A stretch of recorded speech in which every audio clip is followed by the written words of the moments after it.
Hello hi everyone, welcome to true talkies Telugu. ఇప్పటి వరకు పల్లవి ప్రశాంత్ని common మ్యాన్గా చూసిన వాళ్ళందరూ ఇప్పుడు ఒక సెలబ్రిటీ అయ్యాడనే కక్షతో బిగ్ బాస్లో ఉండే వాళ్ళ ఫ్రెండ్సే తన పైన కేసు పెట్టారు. వాళ్ళు ఎవరో తెలుసా? ఇంటర్వ్యూ ఇవ్వలేదని శివ, యాంకర్ శివ, మనం ఒకప్పుడు బిగ్ బాస్ కంటెస్టెంట్ తిను అండ్ శోభ, అమర్, వీళ్ళ ముగ్గురు కలిసి ఇంకొక ముగ్గురు కలిసి పల్లవి ప్రశాంత్ని కేసు పెట్టారు. అంటే ఎంత ఫూలిష్గా థింక్ చేశారంటే వీళ్ళు వాళ్ళ తోటి కంటెస్టెంట్ని ఇలాగా జైలుకి వెళ్ళడం, కేసు పెట్టడం, ఇదంతా ఎంత ఫూలిష్నెస్ అసలు.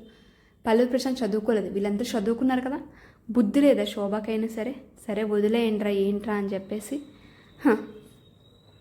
అసలు తన క్యారెక్టర్ ఏంటో, మోనితా క్యారెక్టర్ మాకు బిగ్ బాస్లోనే చూపించింది, బట్ రియల్ క్యారెక్టర్ ఇప్పుడు అందరికీ తెలిసింది. శోభ అలాంటిది, అమర్ అలాంటి వాడు. లేకపోతే మొన్న బోలే పార్టీలో కానీ లేదా శివాజీ గారి ఇంట్లో అంతా సెలబ్రేట్ చేసుకున్నప్పుడు కానీ అందరూ వచ్చారు. అమర్, ఈ శోభ మాత్రం రాలేదు, మిగతా అందరూ వచ్చారు. అంటే రీజన్ పల్లవి ప్రశాంత్ మీద కంపల్సరీ గర్జ్ పెట్టుకున్న వీళ్ళందరూ. ఎందుకు? తనకు పోటీగా ఉన్నాడని, పోటీగా ఆడాడని, విన్నర్ అయ్యి కప్పు గెలిచాడని. అసలు ఇలాంటి మనుషులున్న మధ్య మనం బతుకుతున్నామంటే చాలా అంటే చాలా ఇదిగా ఉంది. కానీ ఒక విషయం చెప్పుకోవాలంటే, లోపల ఎలాంటి బాండింగ్ ఉందో బయటకు వచ్చాక కూడా ఈ బాండింగ్ అలానే ఉంది. శివాజీ, ప్రిన్స్ యావర్, పల్లవి ప్రశాంత్ గ్రేట్ పీపుల్ అని చెప్పుకోవచ్చు. ఇలానే వీళ్ళ బాండింగ్ ఎప్పటికీ ఉంటే మనం అందరం కోరుకుందాం. నా వీడియో నచ్చినట్లయితే ప్లీజ్ లైక్ చేసి కామెంట్ చేయండి.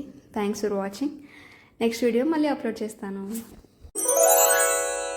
హలో అండి, ఈ ఛానల్ని లైక్ చేసి షేర్ చేసి సబ్స్క్రైబ్ చేసుకోండి. నేను చేసే ప్రతి వీడియో మీకు నోటిఫికేషన్ ద్వారా రావాలంటే కిందన బెల్ ఉంటుంది, దాన్ని కూడా క్లిక్ చేసేయండి.